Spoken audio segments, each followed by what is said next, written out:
Like, what? Who, me? But then I was there till the end.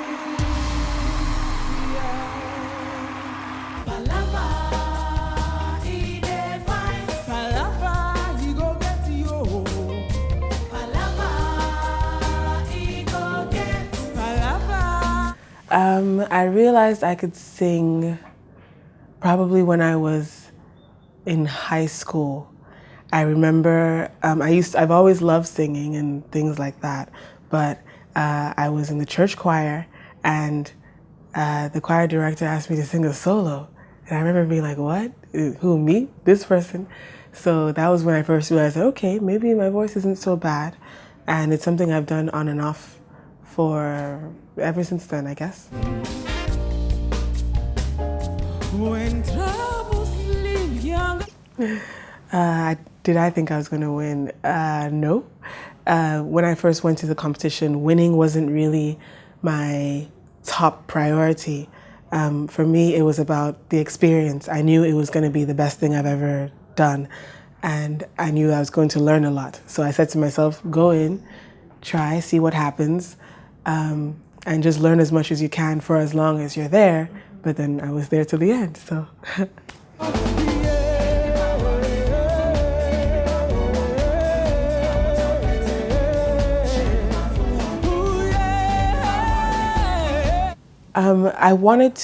I signed up for the competition because I wanted to discover who I was as a singer. Because I've liked music, I've loved music forever. Who doesn't love music? But I was doing musical theater. So I was singing in plays as a character, singing songs that, have already been written and performed a million times. So for me, this show was a chance to take the next step and sort of explore music as an artist, as RSA the artist, not RSA playing Kike or RSA playing Velma or whoever. And I did that. I was able to sort of find a new side of myself through the show.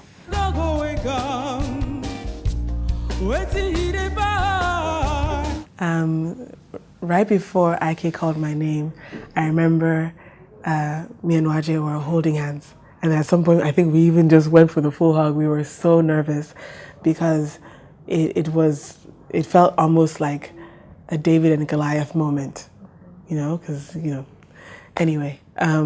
So I just said, okay, well, God is in your hands. Whatever you want it to be, it's going to be. And I closed my eyes and I waited to hear the results.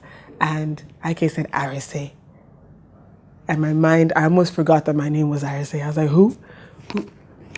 And then everybody came to come and hug me, and I was like, oh my gosh, RSA, that's me, I just won the prize. So it was a really crazy moment. I sort of left my body for 2 seconds and came back.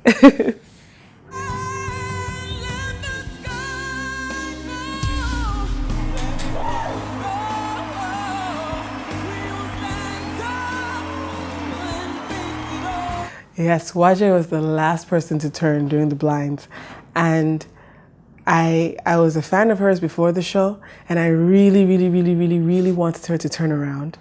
But I think I had almost given up at that point. I remember feeling relief when Timmy turned around. He was the first one, and I was like, okay, well, at least I'm in the show. Even if it's not Waje, there are two great coaches that turned around, and I sang my last note. And finally her chair turned, and I remember in my head, I was like, yes, okay, whoo, it's done. I can start the journey, so.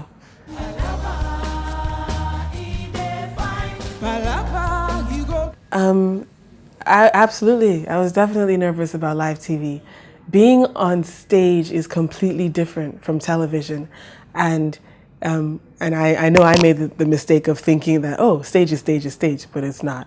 And the live rounds, the battle rounds and the blinds were nerve-wracking already. But something about that pressure of being live and everybody is watching you in this moment. It's more than just the people in the room. It's people I don't even, people I can't even see at home watching.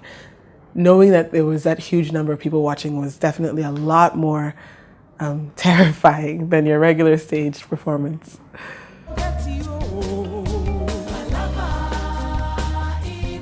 Being coached by Waje was amazing. She really did change the way I approach singing and the way that I approach performing music. I learned so much, and we fit well together because she's the kind of coach that will give you tough love when you need it. She'll give you the encouragement when you need it. But no matter what, she's always truthful with you, and she'll tell you when you sound like boo-boo garbage. So that's the kind of thing that I need, and so it was awesome.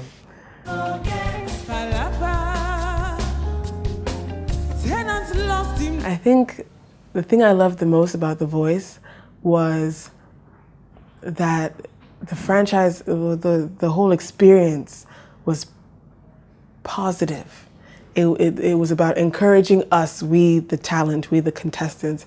It was about encouraging us to find ourselves and to be ourselves. Nobody was really trying to force you to do what you didn't want to do. So we had a say in everything, in what we wore, in what we sang, and with the coaches working with us, we were able to discover our personalities as artists. And so that was my favorite part.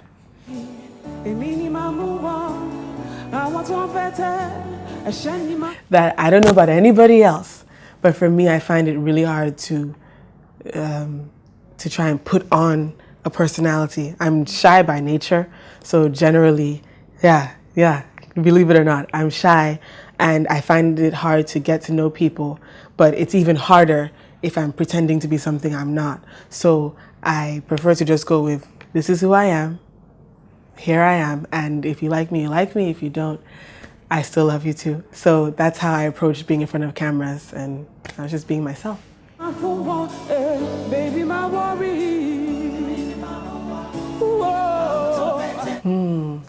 The most dramatic moment.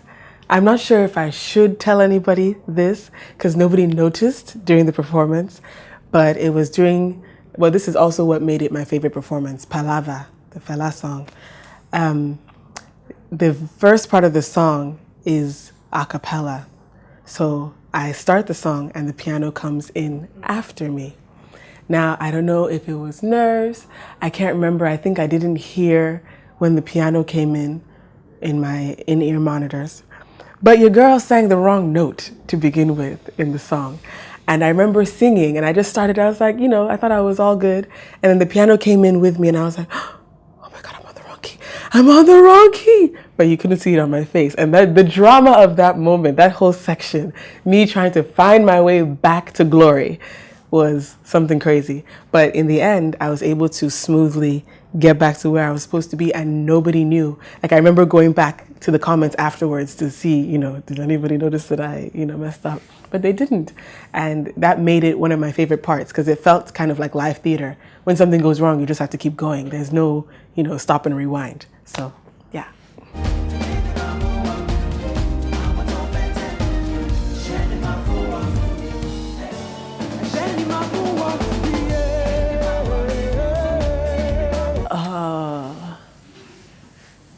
I still think that Palava was my favorite performance, my best performance. It was just like a turning point for me. It's one that I will never forget. I won't forget any of them, but that one has a special place in my heart.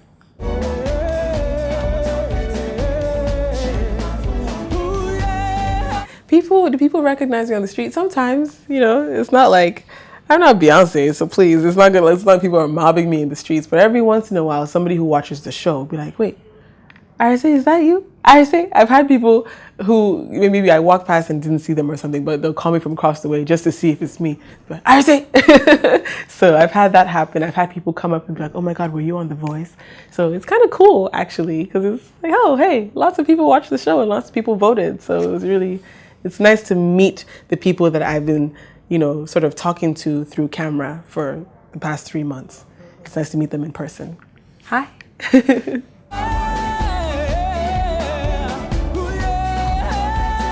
I've been doing stage acting for about 10 years now, more or less. I started when I was in university and it was just like, I've always loved theater. And I said, okay, well, let me try since that's what you're supposed to do in uni. You're supposed to discover new things. And that was it. From then, I just kept doing shows every year anytime the school was putting on a production, I would go and audition for it. And the rest is history. After I graduated, I decided that I really, really wanted to pursue this. So I kept going with it. There were some years that I starved and ate Indomie noodles every day for 6 months, but it was fine because I was doing what I love to do. And when I moved back to Lagos, I kept going with theater and started working with Bolanle Austin Peters Productions, BAP Productions. My first show was one small show that we did called Full Circle. And from there, I then, Terraculture became my theater home. So I did Saro the musical, Waka the musical, and many others in between. And Waka was the last thing I did before leaving for The Voice.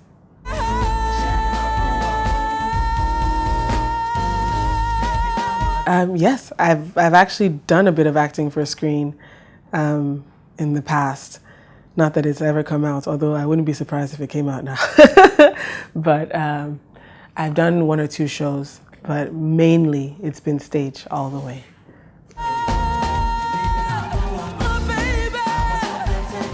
Well, now that The Voice has happened, my first plan is to start making music. I've already started making music. I'm in the studio as we speak. Well, not right now, but you know what I mean.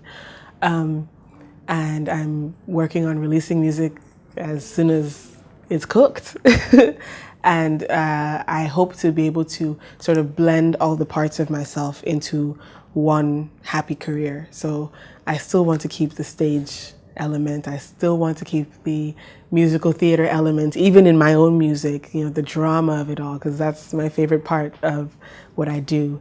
And, the sky is the limit. I feel like never say never. So you never know what might come along and where I might end up. But for now, it's music.